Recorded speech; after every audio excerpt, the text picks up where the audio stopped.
На минатата наша пресконференција поставивме неколку прашања од областа на образованието, на кои како одговор добивме само краток политички текст, веројатно составен од скапиот тим на PR тимот, вработен во општина Прилеп, преплатен со пари од граѓаните. Градоначалник Илија Јовановски, наместо да се криете зад некреативните и празни соопштенија, треба да одговорите на неколку прашања, затоа што граѓаните го бараат и заслужуваат тоа. Затоа прашуваме повторно: кои проекти во изминатите 6 месеци се спроведува во основните и средните училишта во општина Прилеп? Дали според електронскиот систем за јавни набавки, прилепските училишта имаат постапки за јавни набавки согласно законската процедура?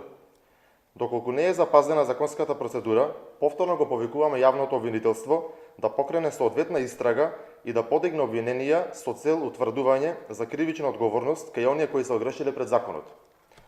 Градоначалниче, должите одговор и за тоа која е причината околу закаснетото продолжување на мандатите на ВД директорите.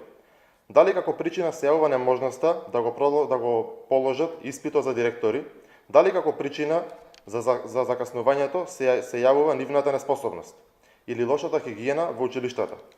Прашуваме повторно: дали се побарани средства од општината за реализација на некаков проект во училиштата и ако се побарани, за каков проект станува збор? Дали некој од директорите доставиле пресметка, пример и некаков предлог проект за училиштата во кои се назначени? Како за крај, повторно ве прашуваме дали презедовте нешто околу срамната физичка пресметка за која зборува целиот град, помеѓу претходната ВД директорка и актуелна ВД директорка во едно основно училиште во градов.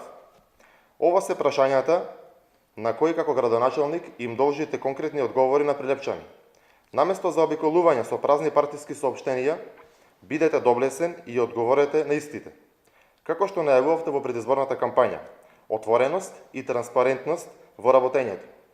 Прилепчани бараат одговори и прилепчани заслужуваат многу подобро од ова што успеавте да го понудите.